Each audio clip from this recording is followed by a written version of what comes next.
Islam Makhachev plans to finish Arman Tsarukyan this time around. The two fought back in 2019 and Islam won via unanimous decision. The rematch goes down at UFC 311 on January 18th. Speaking to ESPN, Islam said, "Maybe I underestimated him because it was short notice and nobody knows him, and he don't have name. I never watched his fights. He did well in that fight, but I'd like to finish all the questions, you know? With Volkanovski rematch, I told everyone I had to close and finish the questions and get the finish.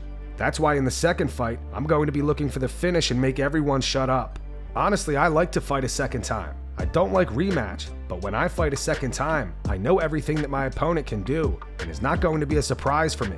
Sometimes when somebody like Dustin defends wrestling, and he defends my submission skills, it a little bit surprises me. But when I know what my opponent is going to do, I have more options. Charles every round almost finished him. Do some guillotine, do some triangle choke, everything very close. I think I have more chance."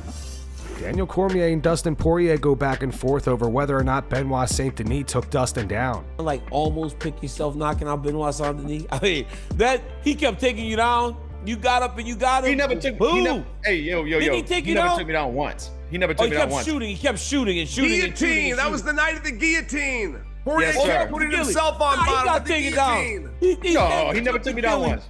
You jumped the ghillie, but that still you ended up on your back, Dustin. I took myself down.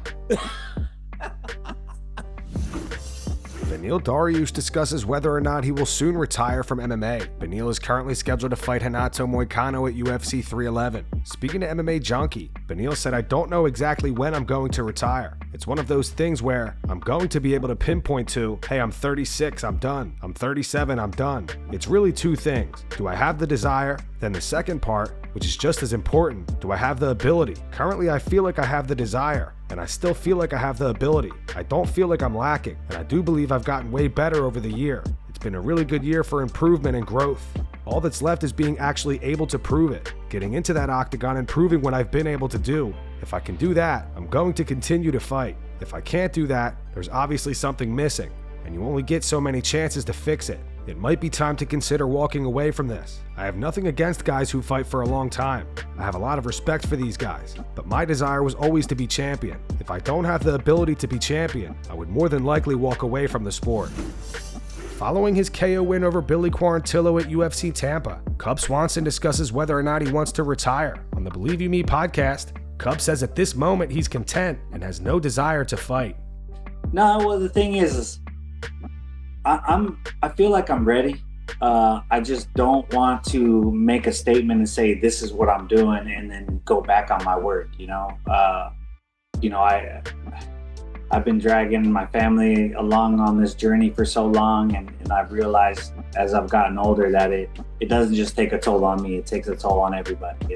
It's a tough business, and I just want to make sure I'm ready, so that way when I say I'm done, that there's no coming back. It's not like I'm coming back out of retirement. So I need time to sit and think and make sure that that's what I want and I'm ready for it. And but if you ask me right now, I'm very content and where I'm at, and I don't have the desire to get back in there at this moment.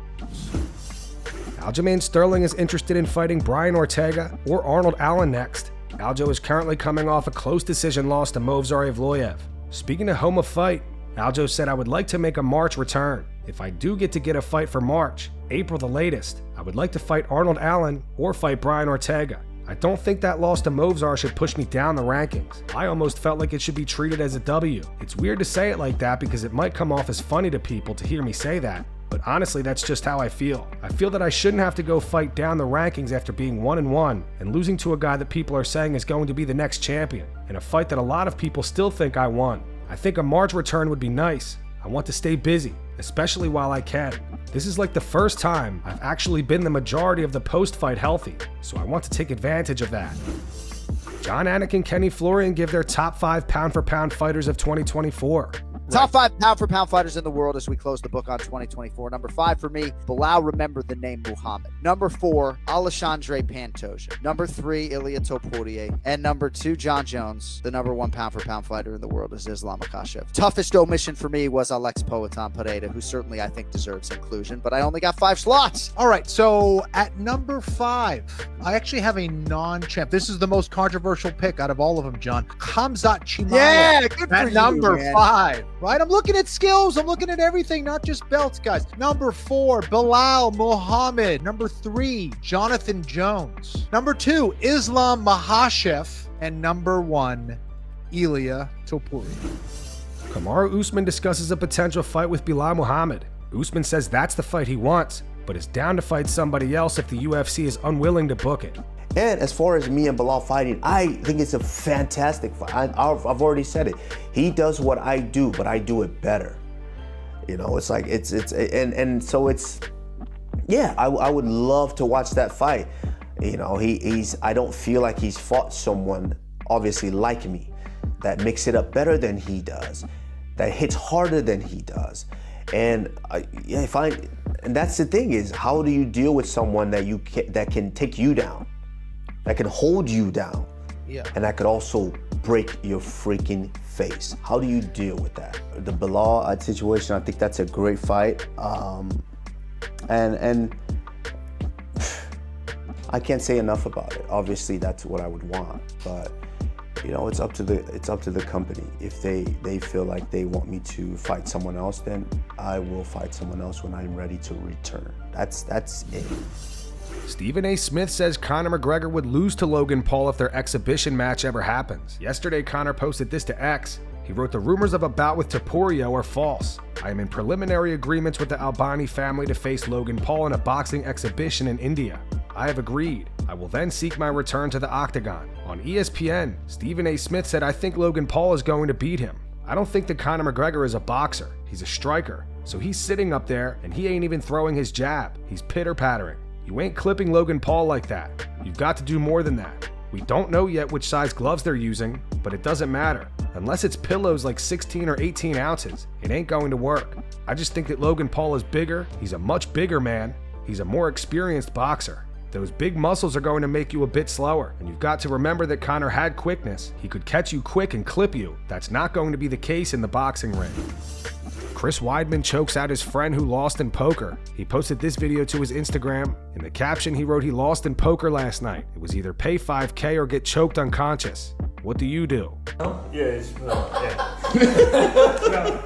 When he's sleeping, let me know. When he's asleep, put your arms straight out.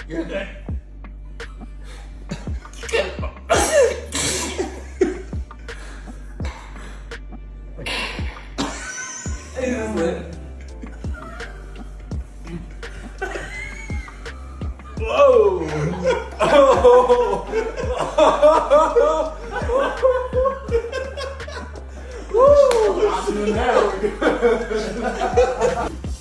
Ray Longo and Jon Anik discuss what's next for Colby Covington. After Colby's loss to Joaquin Buckley, they say they think that Colby is now looking for money fights at this stage in his career.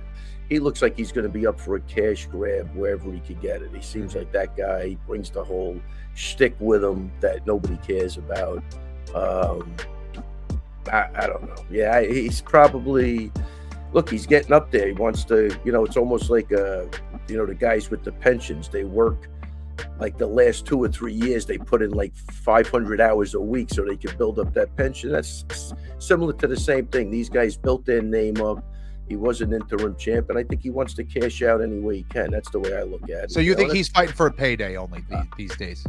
Well, I'll tell you what. I think he's fighting for a payday. I don't know about only, because he did show he wasn't quitting. I think a guy that was fighting for the paydays would have found a way out with that eye as soon as possible. Right. And he 100% didn't do that. So I don't want to say he's fighting for the paydays. I just say that's where I think if he had a half training camp, he feels he's tough enough to go in and compete with these guys and pick up a paycheck, which I'm sure was a good paycheck. So, well, I think part of what he's saying is that he didn't have an 8-week training camp because this fight came together on short notice. Got you. Okay, right? so yeah, so then But I do think he's being selective and prize fighting at this stage of his career, right? He's not like Joaquin Buckley, who is ready to fight any of these killers on 3 or 4 weeks notice, right? Yes. Yeah, however you want to phrase that, I think that was perfect. That's what I'm trying to say. So he should be looking for the money fights, honestly, at this point in his career. He's doing, I think he's doing the right thing. And like, again, if he would have found a way out in that fight, I would have said, no, he's fighting for the money. But he really did. Here is some new footage of Israel Adesanya sparring ahead of his fight against Nassourdine Imavov. Izzy versus Nassourdine goes down at UFC Saudi Arabia on February 1st.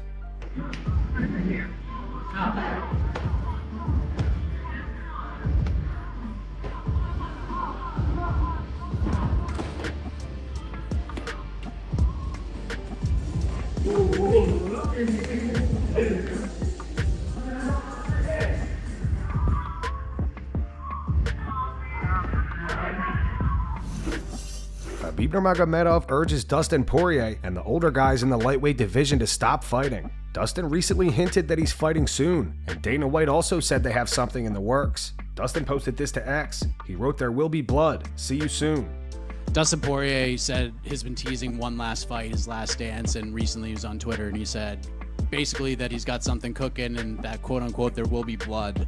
Have you guys planned something for Dustin? You have to like reveal obviously. No, we're in the middle of talks for him with something that he wants to do for the end of his career. Khabib said, "I think Poirier can beat Charles Oliveira, and I think Poirier has to stop fighting. He's finished. Justin Gaethje, Khabib, Dustin Poirier, Tony Ferguson. This is old school, brother. Stop fighting. We have to recognize the real things." And that's going to wrap it up for the news. Thanks for watching. For daily MMA news and content, subscribe to Full Mount MMA and click the bell icon to be notified when we post videos. Here are the 3 top comments from last video.